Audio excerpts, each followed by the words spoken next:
वालेकुम, good morning. New Pakistan में आपको खुशामदीद कहते हैं। मैं हूं आपकी मेज़बान नबीहा एजाज। प्रोग्राम का आगाज़ करते हैं और टॉप स्टोरी, टॉप न्यूज़ आजकल जिसकी चर्चा है हर तरफ, और तमाम पाकिस्तानियों की, पूरी कौम की नज़रें भी इस खबर पर टिकी हुई हैं, जमी हुई हैं कि आखिर मुल्की सियासत में क्या होने जा रहा है, क्या जो है वो तब्दीली आने वाली है।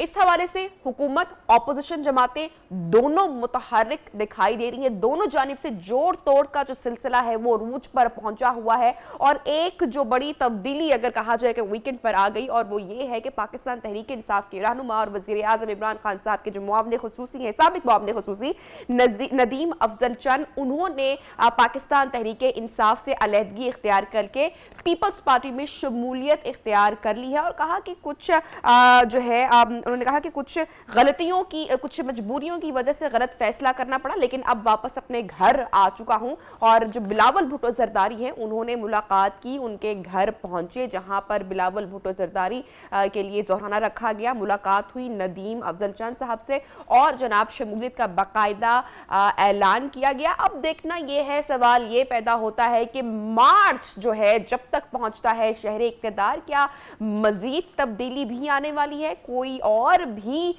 जो है वो क्या पीपल्स पार्टी या किसी और जमात में शमूलियत इख्तियार करने वाला है? पाकिस्तान तहरीक इंसाफ से कौन कौन अलहदगी इख्तियार कर सकता है, देखना यह है। दूसरी जानिब बिलावल भुट्टो जरदारी की दी हुई वज़ीर आज़म इमरान खान साहब को जो 5 दिन की डेडलाइन है, उसमें भी अब कुछ घंटे दिन ख़त्म हो रहे हैं। और बिलावल भुट्टो जरदारी का ये कहना था कि खान साहब को 5 दिन की डेडलाइन देते हैं कि वो इस्तीफा दे दें, उसके बाद अगले फैसले या अगले लायहा अमल का ऐलान करेंगे। क्या होने जा रहा है देखते हैं, अभी 5 दिन बाकी हैं। इसमें बात करेंगे सेनेटर सहर कामरान साहिबा इस वक्त हमारे साथ इन कॉन्वर्सेशन है, शामिल गुफ्तगू है। सहर साहिबा, बहुत शुक्रिया, आपने टाइम निकाला न्यू पाकिस्तान के लिए। नदीम अफजल चंद की शमूलियत पीपल्स पार्टी में, क्या कोई और भी तब्दीली होने जा रही है? क्या कुछ और भी लोग पीपल्स पार्टी में शमूलियत इख्तियार करने वाले हैं? जी, अस्सलाम वालेकुम नबिया, बहुत शुक्रिया। देखिए, बिल्कुल मैं समझती हूँ कि हर वो शख्स जो बाशऊर है, जो आज पाकिस्तान को और पाकिस्तान के अवाम को जिन चैलेंजेस का सामना है उनको समझता है, या जिसने अंडर कंपेलिंग सर्कमस्टांसेस पार्टी छोड़ के पीटीआई ज्वाइन की थी, हर वो शख्स जो है वो ये सोचने पे मजबूर है कि इस कारवां में गिरती हुई दीवार के साथ मजीद चलना मुमकिन नहीं है। अच्छा, अब सहर साहिबा हमें बताइएगा कि पंजाब में पीपल्स पार्टी ने कल अपना पावर शो दिखाया। अब कारवां कब तक पहुंचेगा शहरे इक़्तिदार? कहां पावर शो दिखाना है जो फाइनल होगा? डी चौक होगा, लियाकत बाग होगा, किधर होगा और कब तक पहुंचेगा? देखिए, बिल्कुल हमारा इनिशियल प्लान तो ये था कि हम आज पिंडी पहुंचेंगे और उसके बाद कल इस्लामाबाद पहुंचना है था। लेकिन अभी जो है वो पीपल्स पार्टी ये चाह रही है कि क्योंकि वहाँ पे पिंडी में क्रिकेट मैचेस हो रहे हैं, तो हम नहीं चाहते कि उधर कोई डिस्ट्रप्शन हो, तो हम ये चाहते हैं कि रूट चेंज करके हम इस्लामाबाद पहुंचे। तो इस सिलसिले में जो है वो कायदीन जो है वो कोशिश कर रहे हैं कि हमें जो रूट प्लान है उसकी मिल जाए इजाजत, तो हम इंशाल्लाह इस्लामाबाद डी चौक पे ही पहुंचेंगे। सहर साहिबा, ये जिस कारवां का हम जिक्र कर रहे हैं जो शहर कायद से शहरे इक़्तिदार की जानिब रवां दवा हैं, एक बड़ा नाम तो आपके साथ मिल गया है। कुछ और अगर आप बताना चाहेंगी कि किससे और मजीद राब्ते हैं? आने वाले चंद दिनों में कोई और शख्सियत भी पीपल्स पार्टी में शामिल हो सकती है? कुछ इस हवाले से आप शेयर करेंगी? देखिए, अब तो बात जो है वो दिनों की नहीं घंटों की है। बिल्कुल। और आप ये देखेंगे, मैंने कहा ना कि शायद वक्त से पहले अनाउंस करने की जरूरत नहीं है। इस्लामाबाद पहुंचने तक आप देख लेंगे कि कौन कौन जो है पीपल्स पार्टी में वापस आता है और कौन कौन जो है वो शिरकत करना चाह रहा है।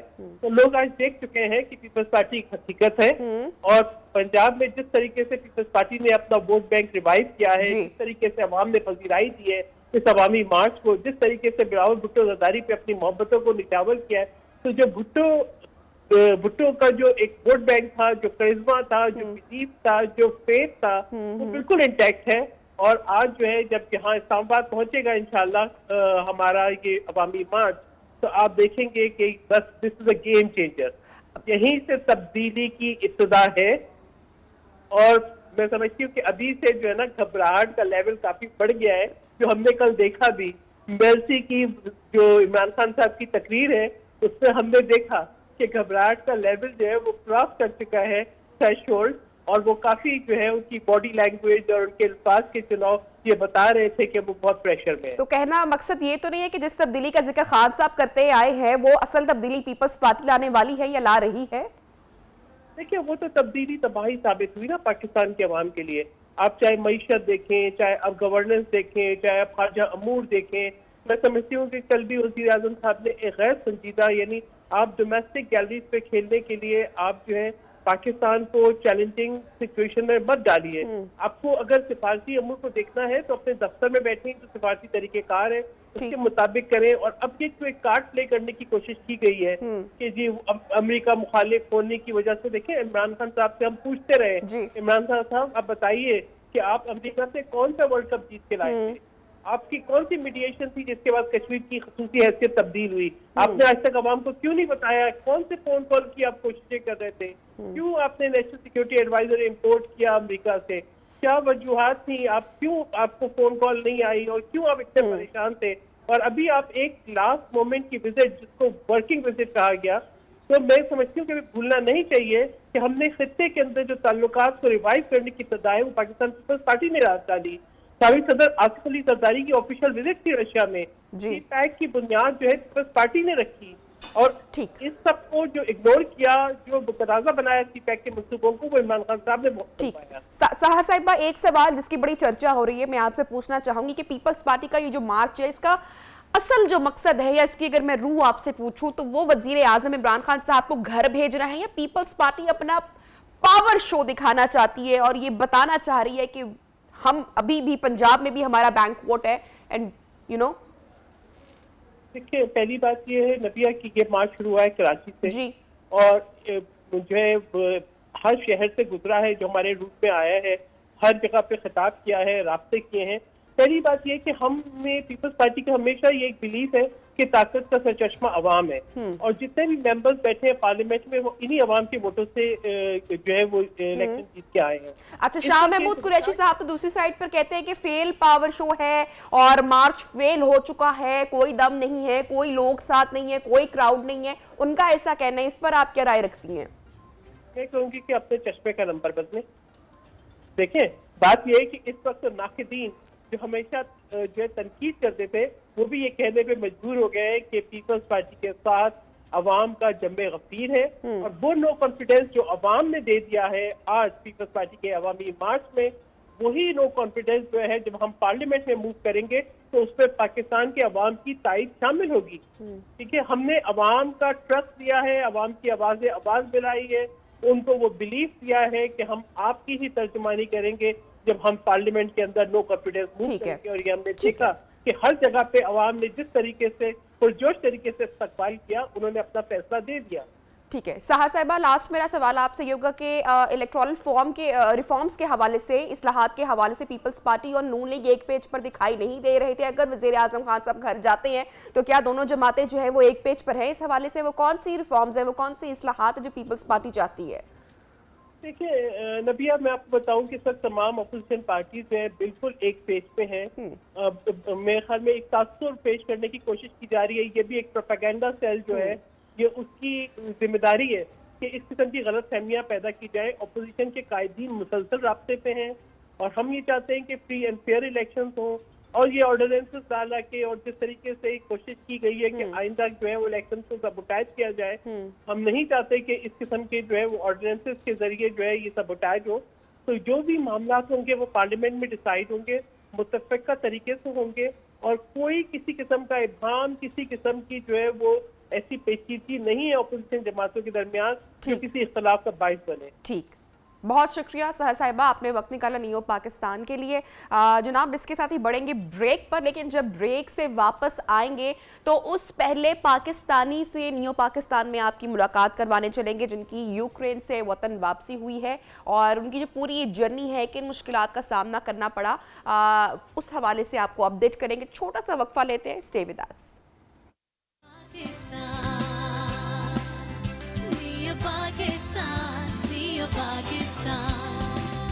वेलकम बैक प्रोग्राम में आपको एक मर्तबा फिर से कहते हैं खुशामदीद और बात करेंगे अहम मामले पर। पाकिस्तानी जो तलबा या पाकिस्तानी जो फंसे हुए थे यूक्रेन में, और आपको पता है कि यूक्रेन जो कि जंग ज़दा इलाका है इस वक्त, और बहुत सारे पाकिस्तानियों की कोशिश थी कि वो वहाँ से अपने वतन वापस खैर वाफियत से पहुँच सके। बहुत सारी तनकीद का भी सामना करना पड़ा ऐसे में हुकूमत पर भी कि पाकिस्तानी जो सफारतकार हैं वो ऐसे में जो पाकिस्तानी तलबा स्टूडेंट्स या वहाँ के जो रिहायशी हैं फंसे हुए हैं उनकी मदद के लिए पाकिस्तान क्या कर रहा है।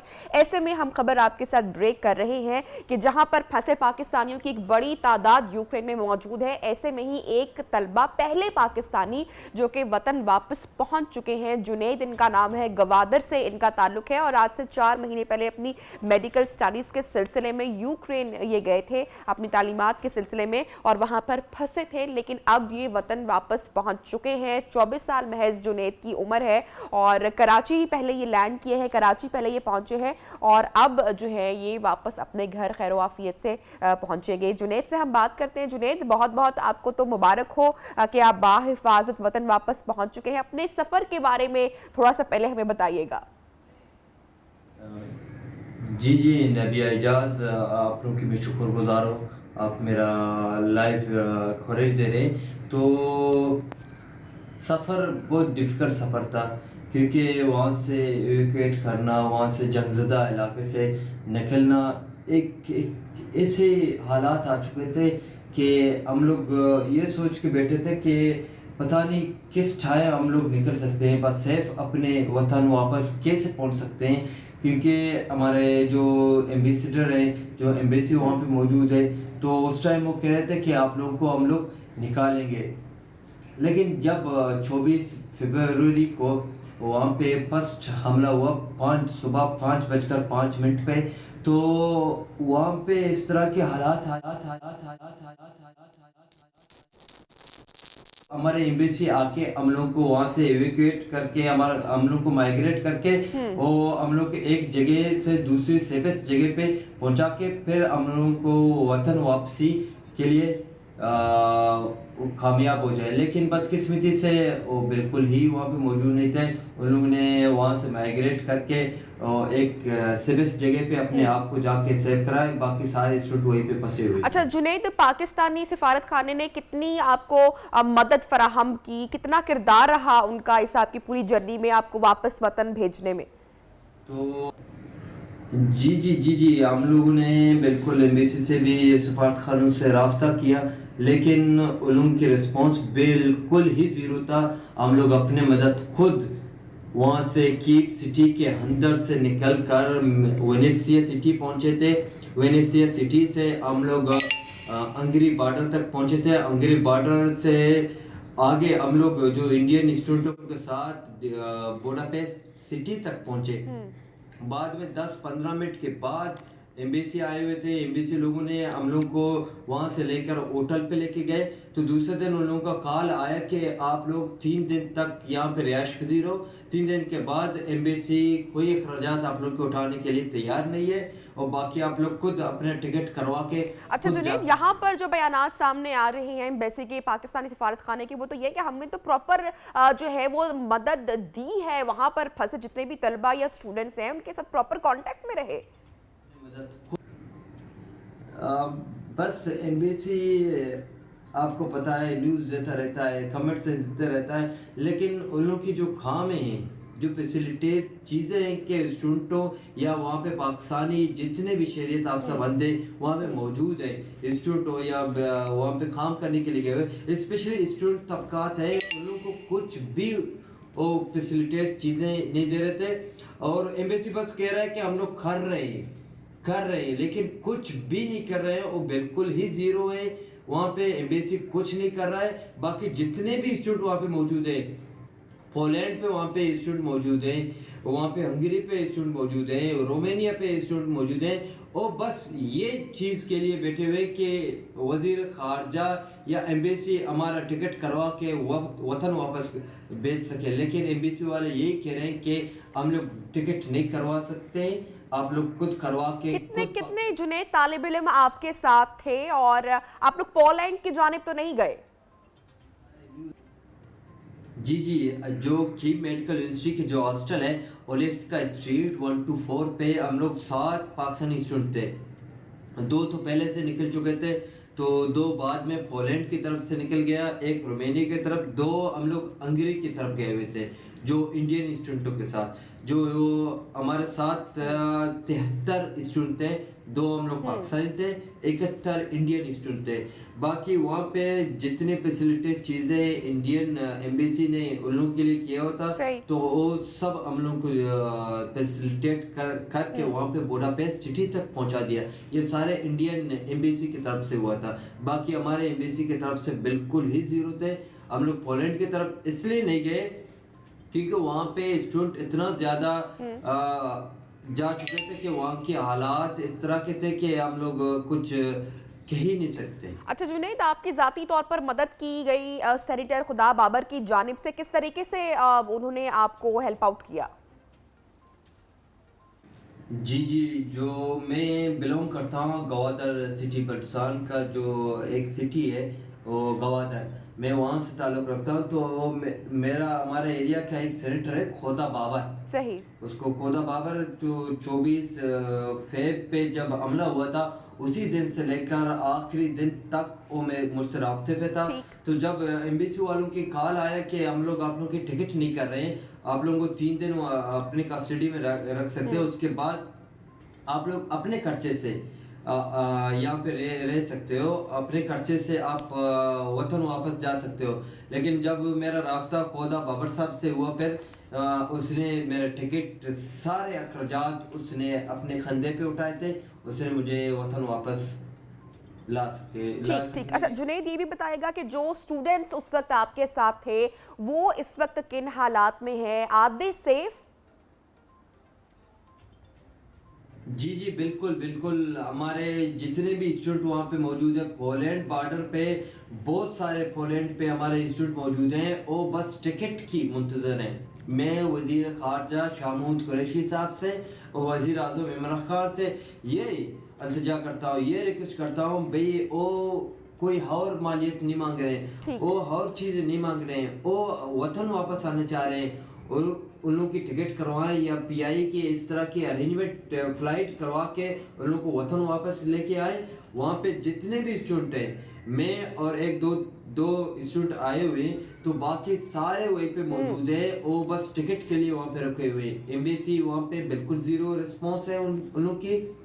वो कह रहे हैं हम लोग आप लोग की टिकट नहीं करवा सकते, लिहाजा आप लोग खुद टिकट करवा के खुद जा सकते हो। ये आप खुद बता दें, एक स्टूडेंट एम्बेसी जब कहता है कि जब हम लोग वहाँ पे कीव सिटी के अंदर थे, तो उन लोगों का ये रद्द अमल था कि आप लोग बस बॉर्डर तक पहुँचे, बाकी सारे फैसिलिटी चीज़ें वो हम लोग खुद करवाएंगे। लेकिन वहाँ पे पहुँचने के बाद मंजर और हो चुका था, क्योंकि वो बाद की बात थे, इसलिए उन लोगों ने बस ये सोचना था कि बस बच्चे वहाँ से निकल कर सेफेस्ट जगह पे आ जाए, बाद में ये खुद यहाँ से इवैक्यूएट करके वतन वापस पहुँच जाते हैं। लेकिन अभी वही बंदे, वही स्टूडेंट वहाँ पे बैठे हुए और टिकट के मुंतज़र। लिहाजा शाह महमूद कुरैशी साहब से मैं रिक्वेस्ट करता हूँ, लिहाजा उन लोगों की टिकट करवा के और बहुत शुक्रिया जुनैद आपका। और इसके साथ ही हम ये भी कहना चाहेंगे कि हमारी हुकूमती ऐवानों तक अगर आवाज़ पहुंच रही है, तो जो बाकी स्टूडेंट्स या रिहायशी वहाँ पर पाकिस्तानी स्टक हैं, उनके लिए जो हुकूमत पाकिस्तान है वो मदद फराहम ज़रूर करे। हम आपसे इससे बहुत ज़्यादा एक्सपेक्ट करते हैं। PM इमरान खान साहब बढ़ेंगे एक ब्रेक की जानिब वक्फे पर, और जब वक्फे से वापस आएंगे तो एक बहुत ही वायरल सोशल मीडिया पर एक जो स्टोरी है, एक जो शख्सियत है, उनसे आपकी मुलाकात करवाएंगे। देखते रहिए neo Pakistan.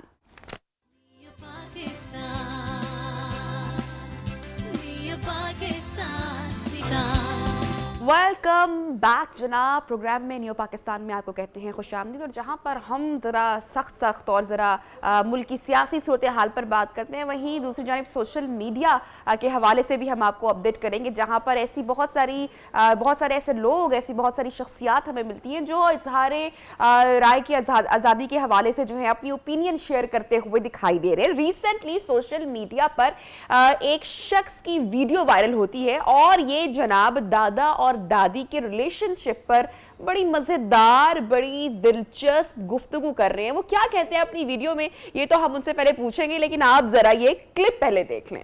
Oh my God, औरत से बचो, अगर इसके करीब गए तो इंतकाल तुम्हारा होगा। बहुत ही दिलचस्प, मज़ेदार गुफ्तगू और ये क्लिप था, मैंने बहुत इंजॉय किया। जनाब अदनान माजिद साहब हैं जो ड्राइव कर रहे हैं और ये वीडियो गालिबन उनके साथ कोई फ्रंट सीट पे बैठे बना रहे हैं। अच्छा अदनान साहब, मुझे बताएं कि अब क्यों आपको ऐसा लगता है कि दादियां और नानियां जो है उनकी उम्र लंबी होती है, दादा नाना या जो मर्द हजरात होते हैं उनकी उम्र कम होती है, क्यों ऐसा आपको लगा? अस्सलाम वालेकुम अदनान साहब, आप तक आवाज पहुंच रही है? चलिए जी अदनान साहब से हम, हाँ जी अदनान। क्योंकि मेरा बिजनेस जो है ना वो जी जी जी जी जी जी जी जी असल में बात यह है कि मैं शुरू से ही फैमिली में अटैच रहा हूँ और हमारा जो बिज़नेस है वो घर के नीचे ही है। उसके तो वो हम असल में इतना अटैचमेंट हो के जब मैंने इसका जायज़ा लिया ना तो बड़े गम होते हैं, मर्द को बड़ी प्रेशराइज होता है वो हालात के ऊपर और मामलात के ऊपर। तो मैंने जो ज़्यादातर रिसर्च करी, मोहल्ले में कहीं भी इंतकाल में गया तो ज़्यादातर मैंने मर्दों को ही देखा। तो यहाँ मेरा एक दिमाग क्लिक हुआ, मैंने बोला यार कि शायद मर्द ही पहले जा रहे होते हैं, दादियाँ तो घर में ही होती हैं। तो ये मेरा एक क्लिप चला तो लोगों को पसंद आया और ऐसा है। अदनान साहब, आपने अपने मोहल्ले में इतनी रिसर्च की, थोड़ी सी रिसर्च आप जरा अपने खानदान में करते ना, जरा देखते कि बेचारी जो औरतें होती हैं वो भी कितनी स्ट्रेस से गुजरती हैं। घर में देखे ना, बच्चों की स्ट्रेस, फिर सास की स्ट्रेस, फिर घर को शौहर आए उसकी स्ट्रेस से बेचारी औरतें वो सारी जिंदगी स्ट्रेस में गुजार देती हैं। आपको ऐसा नहीं लगा? इस पे आपने रिसर्च नहीं की?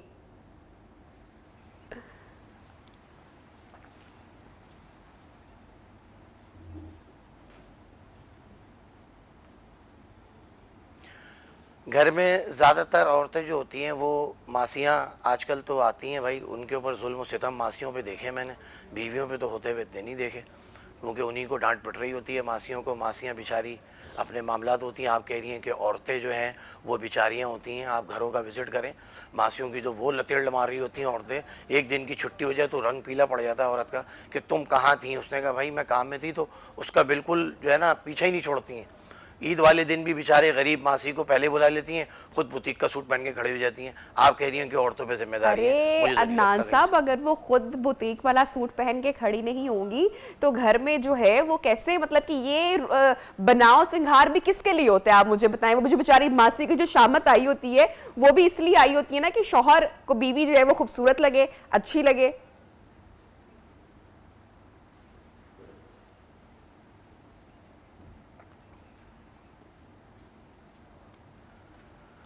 तो ये आपने कहा कि शौहर के लिए अच्छी लगे, बिल्कुल लगे, आपकी बात बिल्कुल सही है। लेकिन जो जो जो मैटर आपने मुझसे पूछा कि औरतें जो हैं वो घर में मुशक्क़त कर रही होती हैं, इतनी चीज़ें तो बाहर की मंगा के घर में आजकल जो आप रात में कराची का विज़िट करें, रात में खाना पकना ही ख़त्म हो गया घरों में। हलीम पकड़ लो, 2 रोटी ले आओ, बर्गर ले आओ, ब्रोस्ट ले आओ, ये लिया वो लिया। आप सर्च करें मार्केटों में, पिज़्ज़ा फ़ोन करके फूड पांडा वाले ही गलियों में दिख रहे होते हैं। वो बीवी ज़्यादा लग रही होती है, घर वाली बीवी कम लग रही होती है। अच्छा, आपने बोला कि गोश्त जो है वो आधा जो गोश्त पकता है वो तो दादियाँ खा जाती हैं, आपको घर में गोश्त नहीं मिला क्या? हाय अल्लाह।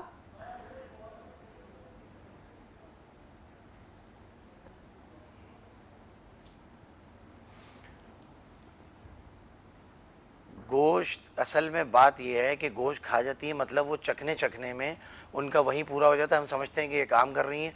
वो मेरा मकसद ये था कि वो जब चेक कर रही होती है ना तो चेकिंग में ही उनका आधा पूरा हो जाता है। खीर भी एक प्याली उन्होंने चेकिंग में लिमटा दी और दूसरी चीज़ें भी चेक कर रही होती हैं। तो ये असल में मैं फैमिली से अटैच हूँ, मेरा बिज़नेस बिल्कुल मैं घर में ही होता हूँ।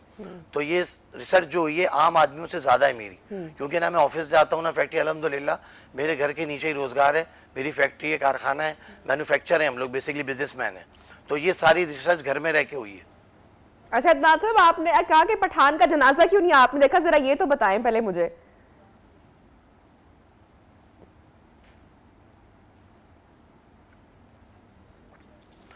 आप यकीन करें, आप भी रोडों पे जाती होंगी कहीं, मैंने बारातें तो देखी हैं इनकी, लेकिन ये बहुत मजबूत होते हैं क्योंकि इनके फैसले जो है ना इंडिपेंडेंट ये लोग खुद कर रहे होते हैं। इनके जिरगे होते हैं, ये लेडीज़ को आगे नहीं लाते, अपने मामला खुद टैगल कर रहे होते हैं। तो इनकी एज ज़्यादा लंबी होती है। मेरा कहने का मकसद ये था कि ये बहुत सॉलिड होते हैं, इनकी खुराकें, इनका खाना, 2 रोटी तो शोरबे में डाल देते हैं, 2 रोटी वैसे खा रहे होते हैं, तो 4 रोटी इनके पेट में जाती है, हमारी 2 नहीं उतर रही होती पेट से। अच्छा, आप ये भी वीडियो में फरमा रहे हैं कि औरत से बचो, अगर औरत के ज्यादा करीब गए तो भाई इंतकाल हो जाएगा। औरत तो कुदरत की, अल्लाह का, मैं कहती हूँ कि एक बड़ा ही खूबसूरत एक शाहकार है और आप इससे बचने को कह रहे हैं। जरा 1 मिनट के लिए तसव्वुर कीजिए ना, औरत के बगैर जिंदगी, या ये पूरी कायनात, या ये पूरी दुनिया।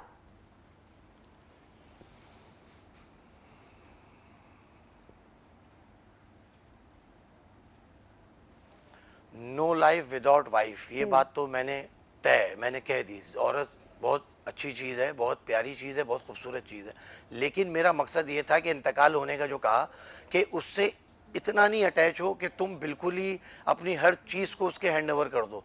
मर्द के इख्तियारात मर्द के पास होने चाहिए, लेडीज़ हैं। मेरा मकसद ये था, ये नहीं था कि वो कोई भला वाला है कि तुम जाओगे तो वो मर जाओगे उसके बाद, ये मेरा मकसद नहीं था। औरत के जो आजकल जो यंगस्टर्स हैं वो इन्होंने इतना उसको आगे किया हुआ है कि वो अपना ना सेहत देख रहे हैं ना अपनी खुराक देख रहे हैं, जो उसने कह दिया बस वही करना है। अपने सगे भाई को भी छोड़ दिया, माँ बाप को छोड़ दिया। अच्छा, तो एंड में जाके उसकी सेहत देखे जितने मर्द हैं। आप अपनी बेगम से कितना डरते हैं, और वो शोहर जो अपनी बेगमात से डरते हैं उनको आप क्या बोलेंगे?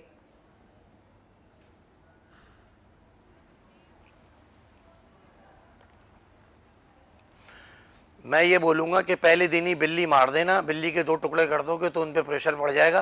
अगर तुमने बाद में बिल्ली मारी ना तो तुम्हें मारेगी वो। बिल्ली कैसे मारनी है, चलो ये बता दें। बिल्ली मारनी है आप, कोई हॉकी, मैं बता रहा हूँ ना, मैं बता रहा हूँ, कोई हॉकी रख लें आप। जब पहली आपकी शादी हो और घर में कोई ऐसे मामला हो तो एक अपना एक प्रेशर दिखा दिएगा। फर्स्ट इंप्रेशन जो होता है वो यही होता है कि वो सारी ज़िंदगी यही सोचेगी कि भाई इनसे थोड़ा अवॉइड होके बात कर, क्योंकि इतना लूज छोड़ दिया है लड़कों ने कि वो समझती है कि आपने बिल्ली पहले यार दिन करके नहीं तो बात कर मारी रही होती और है, आपने तो ये उसका गलती एक लेवल ही खत्म हो गया जो हस्बैंड और वाइफ का था। इसलिए आज आप जो है ना वो अपने ये दिल की सारी बातें जो है वो बता रहे हैं और वो ऐसी कर रहे हैं कड़वी सी बातें।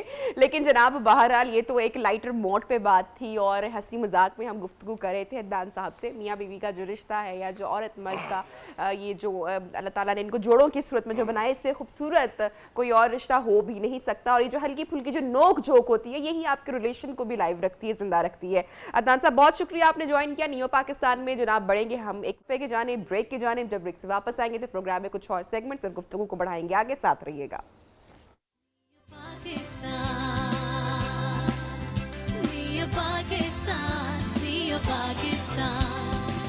एहसास का जज्बा है, दो वो इंसानों के लिए हो या वो किसी जानवर के लिए हो, ये जज्बा एक ऐसा जज्बा है जो आपकी रूह को तस्कीन और रूह को सुकून बख्शता है। और इसीलिए अल्लाह ताला ने इंसान को अशरफुल मखलूकात बनाया है, क्योंकि उसमें ये जो एहसास का जज्बा है ये कूट कूट कर भरा पड़ा है। आज हम एक ऐसी खातून से, एक ऐसी लड़की से नियो पाकिस्तान में आपकी मुलाकात करवाने जा रहे हैं जो कि जानवरों से बहुत हमदर्दी का जज्बा रखती है। और दो के हिरा जो हैं वो अपनी सारी सैलरी और तनख्वाह का एक मखसूस हिस्सा इन पर स्पेंड भी करती हैं। ये भी हम आपको बताएं कि हिरा खान आवारा जानवरों के लिए पनाहगाह एनिमल प्रोटेक्शन हैदराबाद चला रही हैं।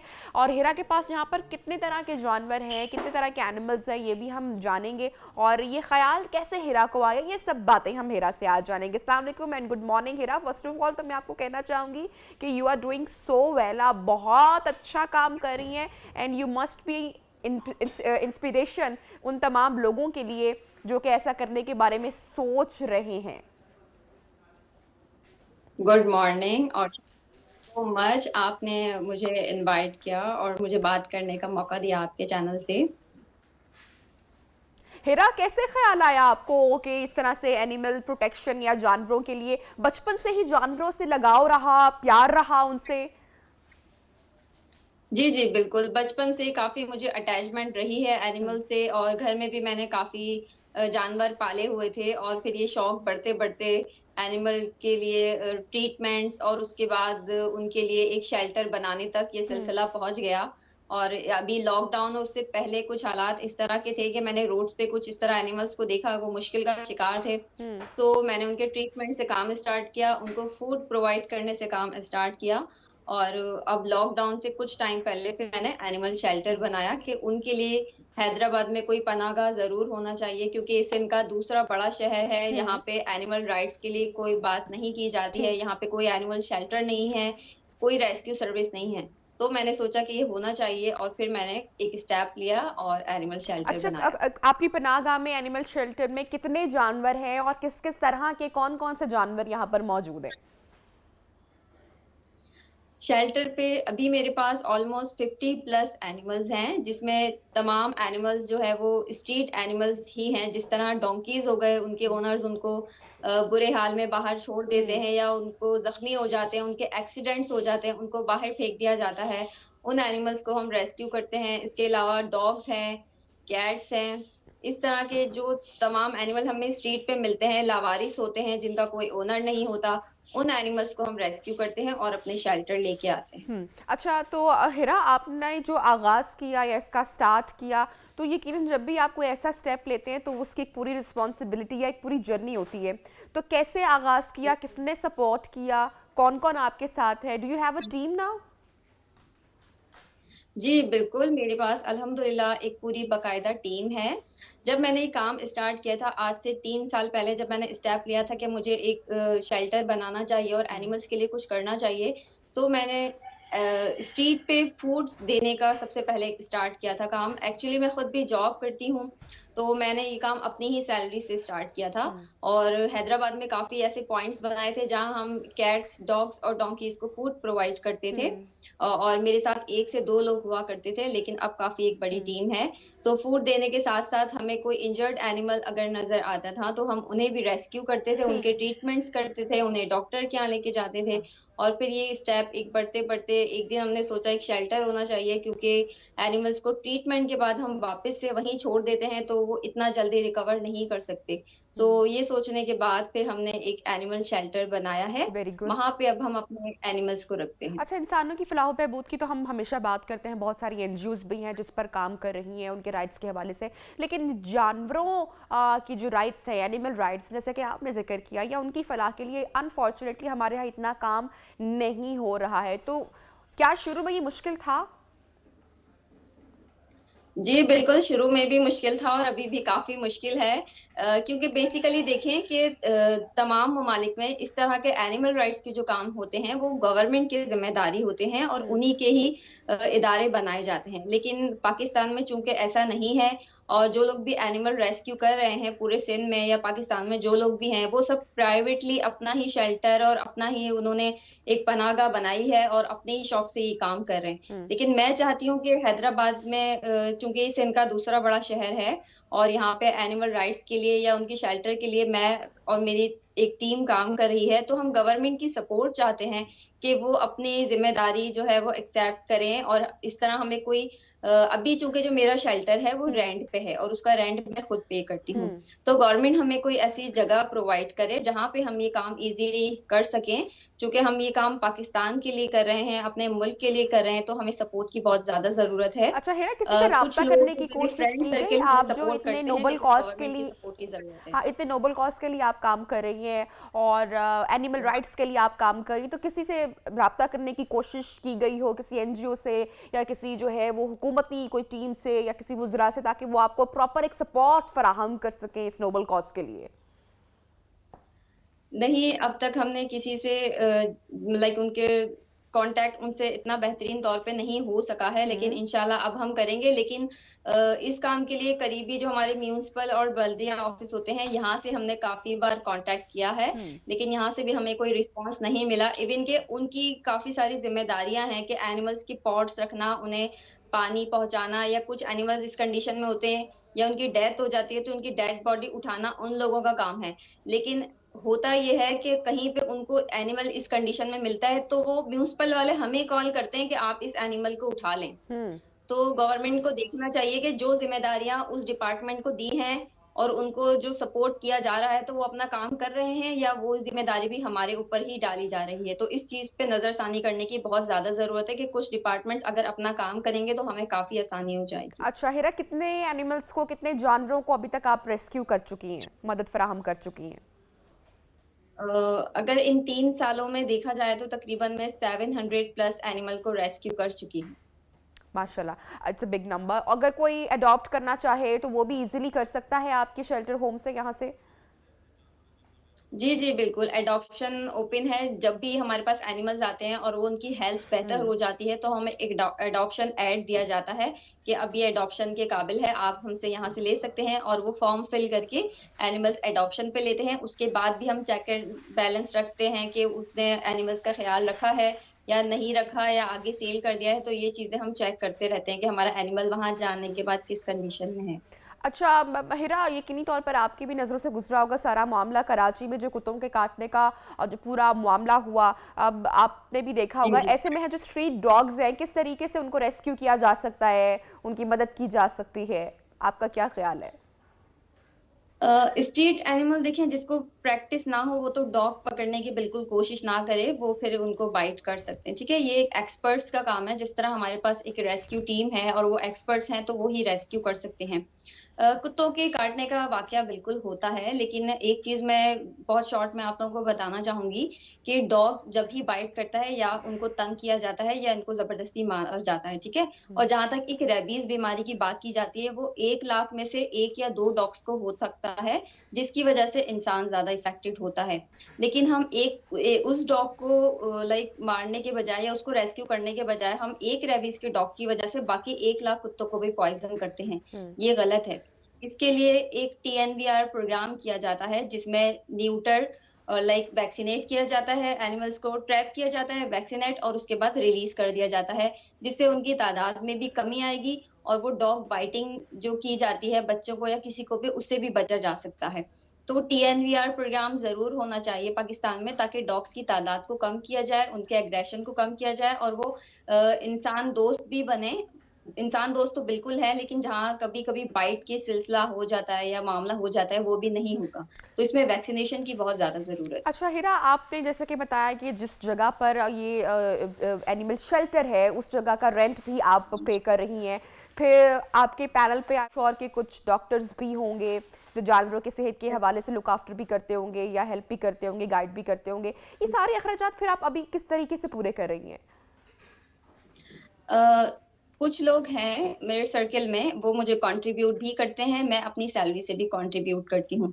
तो इस तरह ये मामला चल रहे हैं। हम बहुत ज़्यादा एनिमल्स शेल्टर पे नहीं रख पाते। अगर वो माज़ूर हैं तो उन्हें हम शेल्टर पे रखते हैं, जो माज़ूर नहीं होते और स्ट्रीट के आदी होते हैं उनको ट्रीटमेंट के बाद हमने रिलीज़ कर दिया जाता है। तो एक हमने लाइक शेल्टर पे बहुत ज़्यादा क्वांटिटी नहीं बढ़ाई है एनिमल्स की।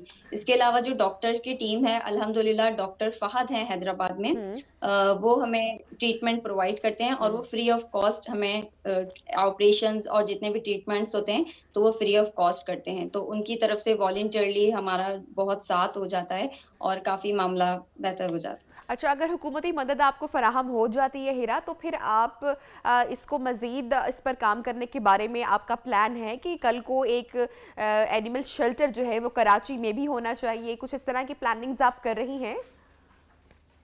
जी हाँ, बिल्कुल। कराची में तो देखिए एनिमल शेल्टर्स हैं, कुछ रेस्क्यूअर्स हैं, काफ़ी अच्छा काम कर रहे हैं।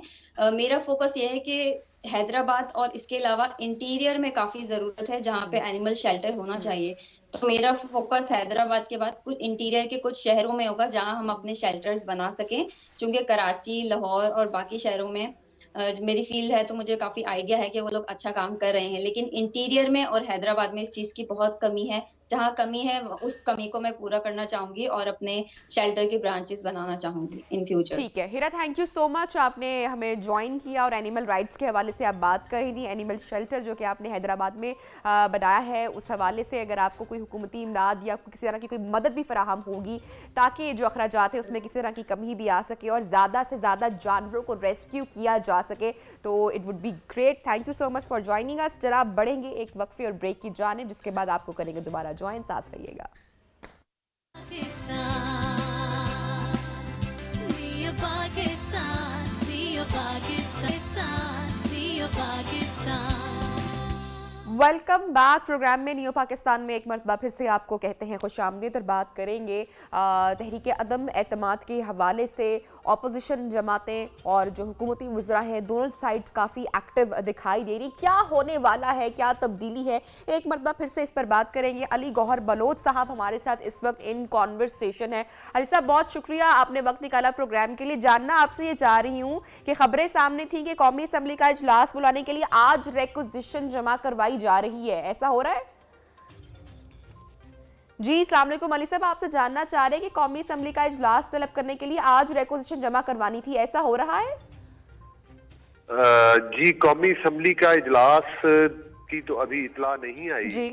और इन्होंने जो है वो रेनोवेशन के बहाना करके वो जो है वो बंद किया हुआ, बकायदा लेटर निकाला हुआ है और आप देखेंगे कि उसके बाद फिर इनका नेक्स्ट लेटर आ जाएगा कि वो जो OIC की मीटिंग है उस सिलसिले में बंद है। तो ये पाकिस्तान की तारीख में, और आपको 87 ऑलमोस्ट 87 करोड़ या 88 करोड़ की इन्होंने रेनोवेशन रखी है। अफसोसनाक सूरत-ए-हाल है कि जो इंटीक वुडन का काम था वो उतार कर और ये गंदी प्लाइयां और शीशा लगा रहे हैं उसकी जगह पर, मतलब वुड को उतार के शीशा लगा रहे हैं और असम्बली में बिल्कुल इस लेवल की रिपेयरिंग की जरूरत नहीं थी। ये सिर्फ असम्बली को बंद करने और असम्बली के नाम के ऊपर पैसा और कमीशन खाने का ये एक तरीका है, बाकी अदरवाइज कोई इस लेवल की रेनोवेशन की जरूरत नहीं थी असम्बली को। अच्छा, बलोच साहब आपसे ये भी जानना चाहूंगी कि अब आने वाले जो चंद दिन हैं वो काफी इम्पोर्टेंट दिखाई दे रही हैं मुल्की सियासत के हवाले से। क्या ऐसी अहम और बड़ी तब्दीलियां आपको लगती हैं कि आने वाले दिनों में रूनुमा होने वाली हैं? हुकूमती कितने अरकान की हिमायत हासिल है अपोजिशन को?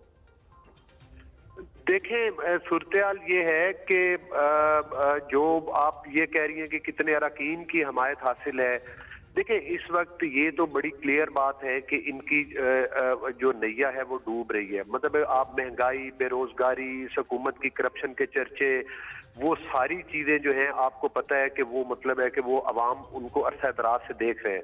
अवाम का इन्होंने इन 3.25 साल में जीना अजीरन कर दिया और लोगों को आपको पता है कि गुर्बत की लकीर के नीचे लोग चले गए। अब जो इनकी टिकट्स पर जो मांगे तांगे के लोग इनकी टिकटें लेकर उस वक्त कामयाब हुए थे, अब इनकी कश्ती से वो छलांगे लगाने के लिए तैयार है। वो कोई ये नहीं कि हम उन्हें ऑफर करवा रहे हैं, वो ऑलरेडी जो है वो मतलब है छलांगे लगाने के लिए तैयार है। वो नहीं चाहते कि दोबारा बल्ले के निशान पर अवाम के पास जाएं और अवाम के गैज़ो गज़ब का सामना करें, इसलिए वो इन्हें वोट नहीं कर रहे। और यही वजह है कि और लोग तो इनकी पॉलिसीज के ऊपर, इनके अपने लोग जो हैं वो ओपनली जो है वो क्रिटिसाइज कर रहे हैं। तो मैं तो ये समझता हूँ कि मतलब है कि ये तो कोई तहरीके अदम एतमाद कोई मुश्किल टारगेट इंशाल्लाह नहीं है। हाँ, ये कोई ऐसे होछे हथकंडे ना इस्तेमाल करें जो कोई डिलेइंग टैक्स ना इस्तेमाल करें। अदरवाइज तो हमारे साथ ही हमारे कुलीग भी है ना, हर दूसरा बंदा ये कहता है कि यार हम इनसे जान छुड़ाना चाहते हैं, असेंबली के अंदर बैठा हुआ भी। और वही हालात हैं जिस तरह से कि ये अवाम में अनपॉपुलर हो चुके हैं, इसी तरह से MNAs में भी हो चुके हैं। अच्छा बलोच साहब, ये बात तो आप कह रहे हैं ना कि हुकूमत की नैया डूब चुकी। कल जब खान साहब ने MLC में जलसा किया और जो तकरीर करते हुए उनका कहना था कि अगर ये तहरीक जो है अदम एतमाद अगर ये नाकाम हो जाती है तो कोई नहीं जानता कि मैं क्या करूंगा, आपको नहीं मालूम कि फिर मैं क्या करूंगा आपके साथ। तो खान साहब के इस सेंटेंस को या इस कॉन्फिडेंस को आप कैसे देखते हैं? देखिए, ये तो साफ बात है कि जब आपको पता है कि जो बंदा मतलब है कि जब वो किसी घबराहट का शिकार होता है, जब वो किसी बुखलाहट का शिकार होता है, यही तो मतलब है हम दिखाना चाहते थे इनका फेस कि ये उस घबराहट में और उस डिप्रेशन में, क्योंकि अब इनको पता चल गया है कि इनकी सिलेक्टेड हुकूमत खत्म होने वाली है और अब इनको ये भी पता चल गया है कि अब ये मतलब है कि अदम एतमाद कामयाब होने वाली है। लिहाजा ऐसे वक्त में एक बेबस इंसान जो है वो दूसरों को गालियां देता है, वो दूसरों को बुरा भला कहता है। आपने देखा कि किस तरह से वो मौलाना फजलुर रहमान साहब के गलत नाम ले रहे थे। फजलुर रहमान साहब वो बंदे हैं, आखिर वो एक पार्टी के लीडर हैं और जिस पार्टी की हमेशा असेंबली में इतनी ज्यादा सीट्स होती हैं। नवाज शरीफ साहब पाकिस्तान के पॉपुलर तरीन लीडर हैं, जरदारी साहब पाकिस्तान पीपल्स पार्टी के लीडर हैं। तो मतलब है कि उन लोगों के बारे में इस तरह की जुबान और इस तरह के, ये तो कोई गली मोहल्ले में दो लड़ते हुए मतलब है कि गुंडे भी ये ज़बान इस्तेमाल नहीं करते, तड़ी किस बात की लगाते हैं? 3.5 साल में आपने झूठे मुकदमात भी बनाए, हमने अदालतों को भी फेस कर रहे हैं, सारा कुछ कर रहे हैं, आप हमें तड़ी किस बात की लगाते हैं? हम आपसे उस वक्त नहीं डरे, अब क्या डरेंगे? जब आपकी तोती बोल रही थी, जब आप झूठे मुकदमात भी सच्चे साबित कर रहे थे। अब तो इंशाल्लाह वो वक्त गुजर चुका है, अब ये अपनी खैर मनाएं। अब इनको हिसाब देना होगा जो इन्होंने चीनी चोरी किया, अब इनको हिसाब देना होगा जो इन्होंने आटा चोरी किया। जो बंदा कोरोना के नाम के ऊपर अरबों रुपए बाहर से आई हुई ग्रांट हड़प कर गया, ये सिलेक्टेड प्राइम मिनिस्टर और इसकी एटीएम मशीन, वो हमें तड़ी लगाएगा कि ये अब हमारे साथ क्या करेगा? क्या करेगा? ये आज करे ना, कल का बात क्यों करते हैं? आज ही शुरू हो।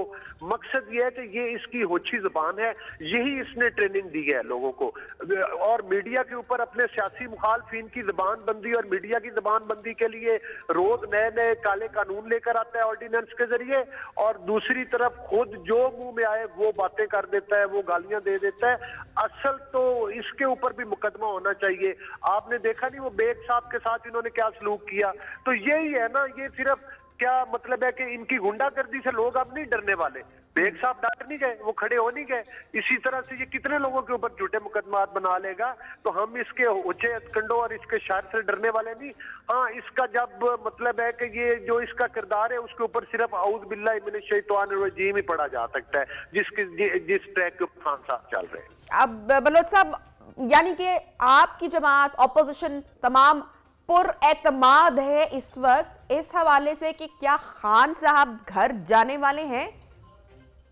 जी देखिए, बिल्कुल पुरएतमाद है। इसमें आपने देखा है कि जो जितनी भी ऑपोजिशन की पार्टीज हैं, आपको पता है कि हम वो पार्टीज हैं जो एक दूसरे के अगेंस्ट इलेक्शन कॉन्टेस्ट करते हैं, और एक हर इंतखाबी एक जो मरला होता है हम एक दूसरे के आमने सामने होते हैं, लेकिन एक निकाती एजेंडे पर तमाम लोग मुत्तफिक हैं कि पाकिस्तान की 22 करोड़ अवाम अब एक मिनट भी इस करप्शन और महंगाई के तूफान को बर्दाश्त नहीं कर सकते, इस सिलेक्टेड हुकूमत को बर्दाश्त नहीं कर सकते।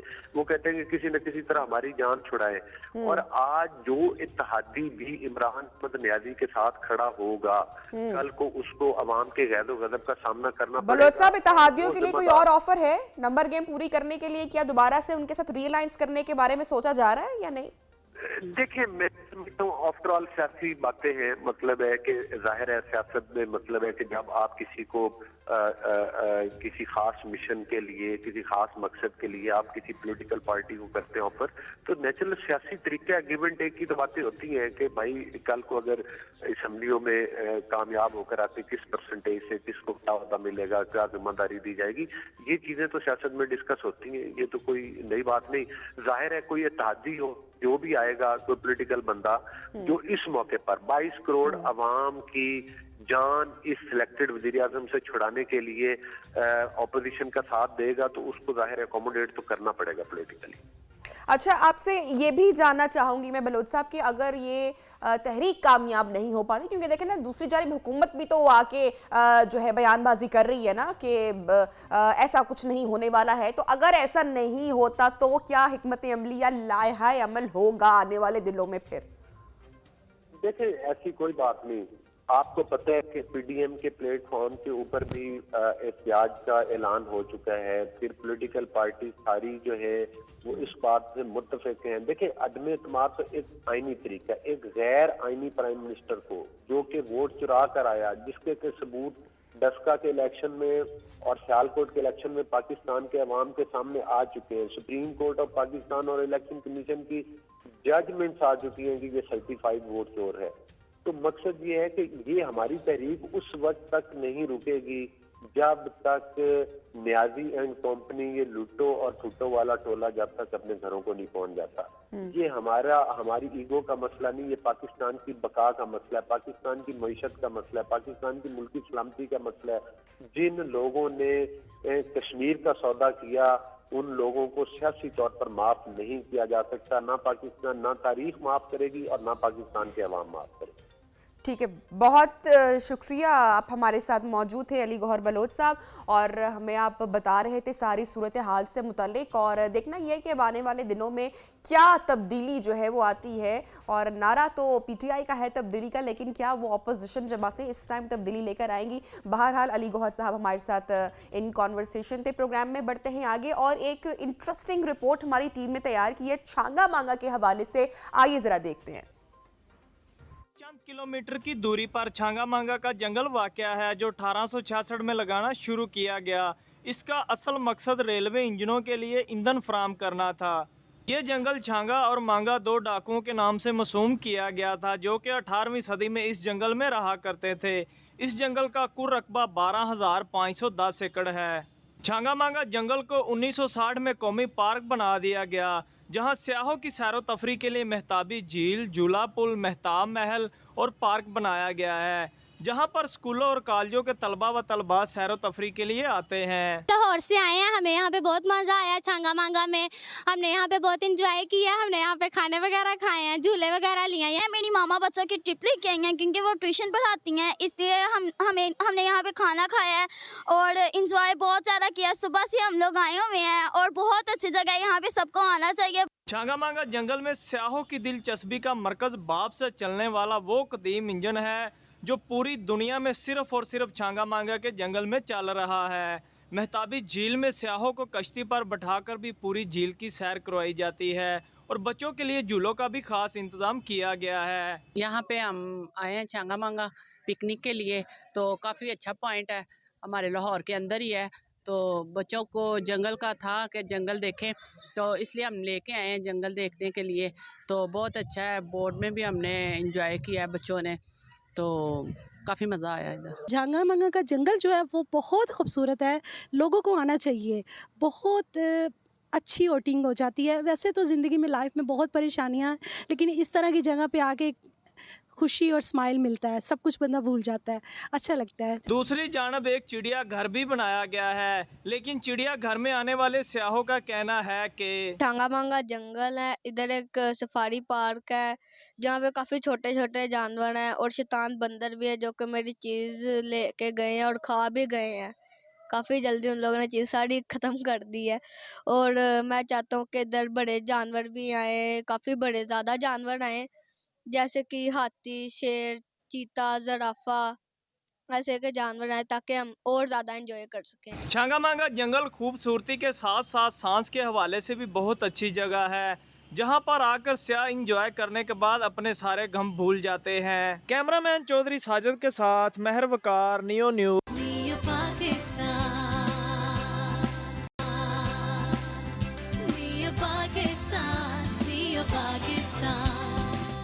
वेलकम बैक जनाब। न्यू पाकिस्तान में लिए चलेंगे आपको रूह अफ़ज़ा के किचन में। Anam Sheikh is waiting for us. Good morning. अस्सलाम वालेकुम। वालेकुम अस्सलाम। कैसी हैं नबिहा आप?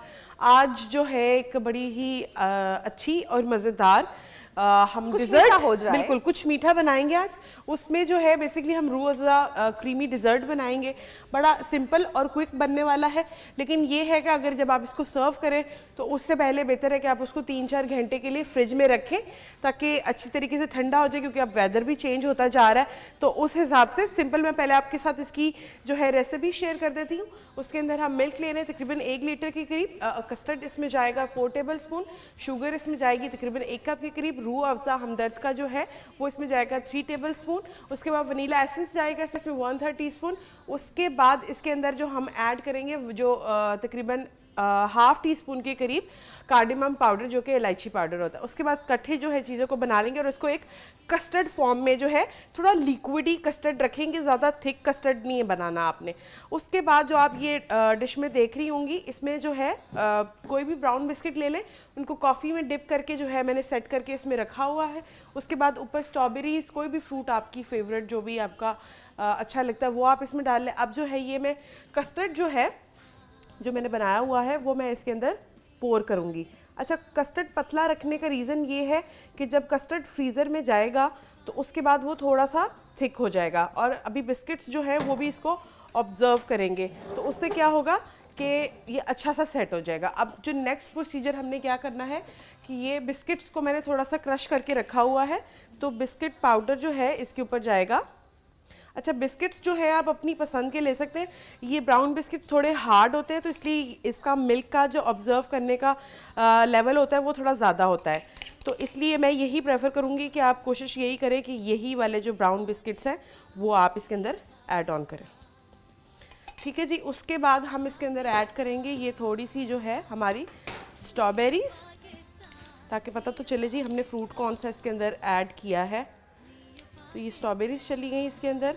अच्छा आनंद, जब हम यूजुअली इसको घर में ट्राई करेंगे तो हम थोड़ा सा वेट करेंगे, बिल्कुल कि वेट ठंडा करें, हो जाए, उसके बाद हम इसकी थोड़ी सी लेयर बाय लेयर इसको बिल्कुल, ताकि जो है आप कोई भी बिस्किट्स डाल रहे हैं या कोई भी फ्रूट डाल रहे हैं वो अंदर ना जाए। उसके बाद जो भी आपने बिस्किट्स लिए हैं